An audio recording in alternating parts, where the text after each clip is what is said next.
That is an audio sync. Okay. I just got back from my friend's birthday. It is 1 in the morning. I have work and then I have university today. And I decided I think this is the best time for me to talk about my favorite music of 2025. I've been meaning to make this kind of video, and I think it's a lot of fun to do something like this. So, this is going to be separated into artists, songs, and albums. So let's first talk about artists. I think my favorite discovery of 2025 was probably a toss up between two people, which is Jack Zebra and Jim Legacy. Jack Zebra is a Chinese rapper from Chengdu, and he has exploded in popularity, currently hovering around 70K listeners, 70K monthly listeners, and he's been doing really well in the Chinese underground. And there's a lot of quite fun songs that he has made, and I unfortunately cannot tell you what these song titles are. I'll probably put them into the edit or something like that.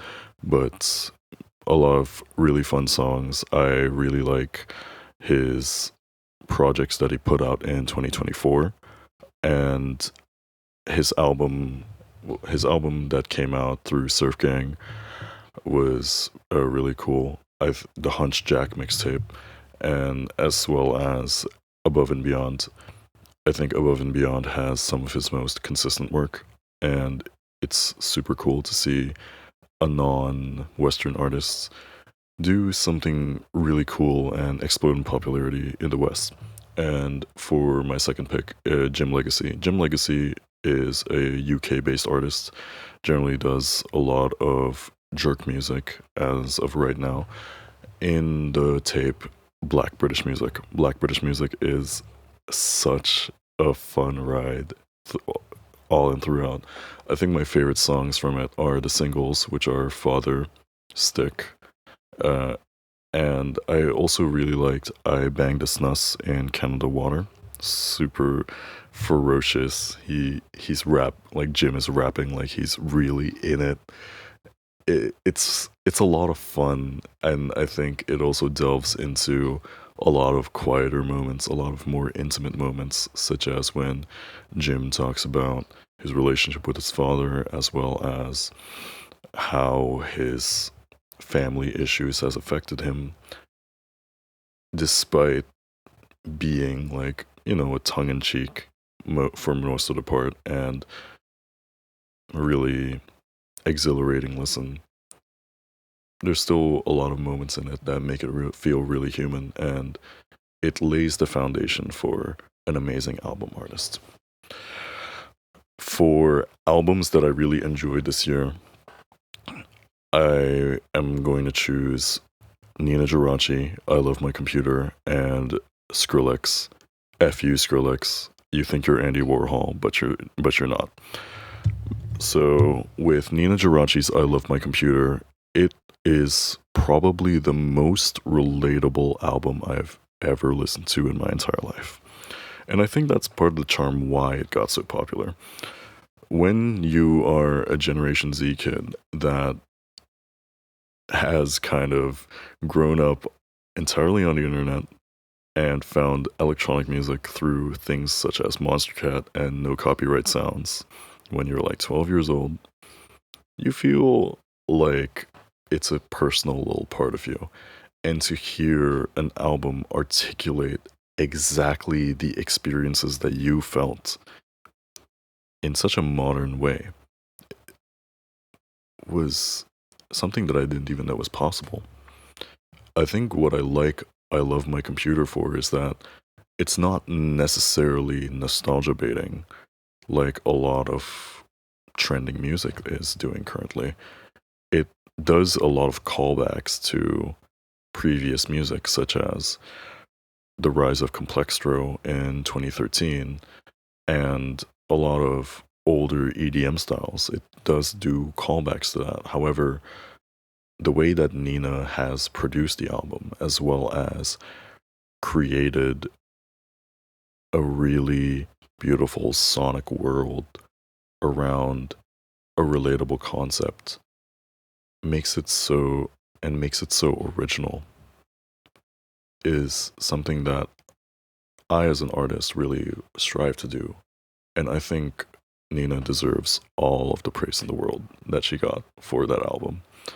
I believe my favorite songs are F My Computer because it's a funny song, really hard hitting bass.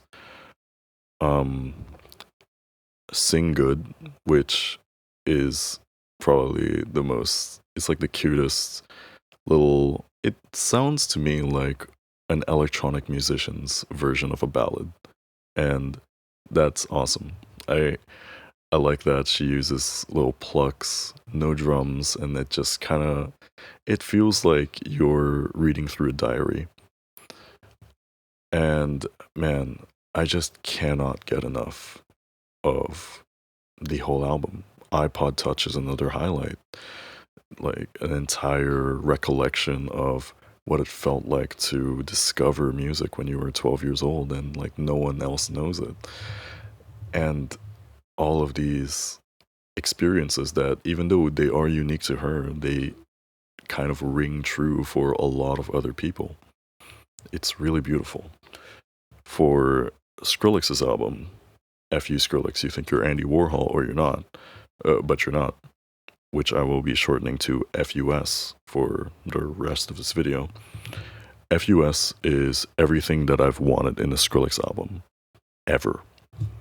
I think having essentially a Skrillex Epic Drops compilation is exactly what 2025 needed. It showed how efficient his songwriting was. Nothing ever felt like it overstayed its welcome, and nothing ever felt like it was too short. I think just making an entire album feel like a DJ set is such a cool idea. I'm very sure it's been done before, but it's a really, really well executed idea. All of these tracks flow into each other so seamlessly, even though they bring such different vibes. And Skrillex brings in all of these collaborators, people that I've listened to for a while, such as Virtual Riot. He even brings in White Armor, who is famous for making Blade and Young Lean like productions. And all of these like this whole lineup of collaborators, you could see there was so much passion put into a project like this. Even though there are some songs have been that have been in the vault for years. If I remember correctly, the Space Laces collab is actually maybe like 5, 7 years old, and it only just came out with the album. But it's such a fun listen. I listen to it every single day, and there's a reason why it's my most played album of 2025. It's just so much fun. It's just constant banger after banger after banger after banger. It's so fun. Like, I'm really, really happy with that album, and I think a lot of people will learn from it. I remember reading a tweet saying that this is not an album that you're meant to listen to with like a huge sound system. This is an album that you're meant to listen to with like friends and just go like screaming when the next drop hits. And I think that perfectly articulates how fun this album is. Skrillex also blends a bunch of genres together, and he also really shows how pop, rap, and electronic music fuse together in such a way that it's addicting. Now, I did say that I was going to go on to songs, but I think I am going to bring some honorable mentions here. So, honorable mentions would be like people that I wouldn't consider like my very top, but I think is worth talking about. So, number one, number one of my honorable mentions, British rapper Fang or Fang. He's, uh, young kid, I think born in like 2006 or something, making waves, making waves by essentially nostalgia baiting very much in the 2010s era. I think I'm quite sick of nostalgia, but for some reason I can't get enough of Feng's music. I think he has a funny lyric, funny lyrical writing ability. It's not necessarily the most lyrical content I've ever seen, but also you can see that he definitely is trying, and his beat selection is subpar. I think not subpar. That's a negative compliment, but I think his beat selection is really beautiful. Things such as XY have such an addicting and memorable and catchy beat, and put on top of that, like Fang's vocals are really they're really rigid. They don't really change too much. He kind of reminds me of how Rich Brian was when he first started out. But on songs like XY and on songs like XOXO, as well as Kids from the West, you can see that he's having fun with his music, and it even though he's just having fun, not taking it too seriously, it does lead to good music. So good on you, Fang. I think for my next honorable mention, I would like to talk about how I fell into the whole of Chinese opera music. I think Chinese opera music is really cool. There for a numerous amount of reasons. I was on a plane from China to Dubai, and for some reason they didn't have much music besides opera music. Checked it out, and I didn't even know that vocals could sound like violins, but that's what they did in Chinese opera. So when I got home, boom, immediately started listening to more Chinese opera music. I think one of my favorites thing is the takeover of Weihu Mountain. I never watched the actual opera, but that's good music. I think my favorite track from Takeover of Weihu Mountain would be Communists. Not necessarily because of the title, I think it just sounds really nice. Now, when it comes to songs, I will have to call back to one artist that I did mention, and that would be Jim Legacy. Jim Legacy with the track Father. That was my most played. That was one of my most played songs of 2025 because I don't know how you can make something more catchy. The drum beat is so complex yet so catchy. It doesn't like it just makes you move. Like if you don't move a little bit while listening to that beat, I don't think you're human. And Jim talking about his struggles with his father not really being present in his life and lacing that in with tongue-in-cheek lines like broke but I never was a miskin, coming from coming from an Indonesian that knows a little bit of Arabic, hearing the word miskin and like broke I was, but I never was a miskin.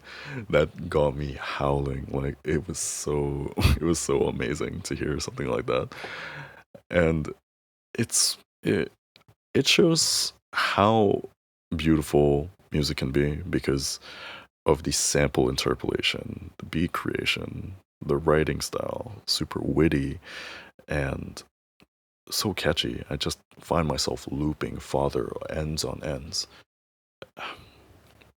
Amazing work, Jim Legacy.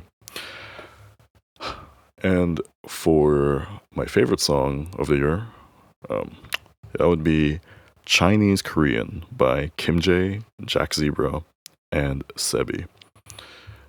I got no fucking clue. Wow, I just swore. I have no clue why I like this song so much.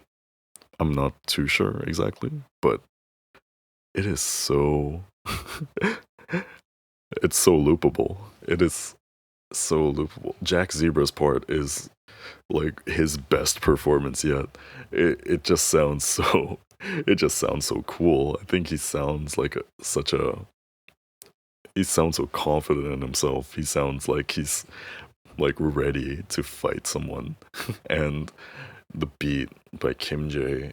It's like typical of it's typical of like most Kim J type beats, but obviously since Kim J made it, it's with extremely hard hitting basses, loud kicks, super distorted snares, and then somehow it morphs into a Sebi verse that and then the Sebi verse morphs into an interpolation of Skrillex's Mumbai Power with just zany sound effects constantly going in and out of your ears. And I can't get enough of this song. I truly cannot get enough of this song. Every time like I hear it play once, I loop it again. And then I loop that again. And then I loop that again. Amazing song. Anyways, I just yapped for 15 minutes. This is the longest video I've ever made. I love talking about music, and I hope I can talk about music more. But, yeah. Have a good night. Or a good day. Take care.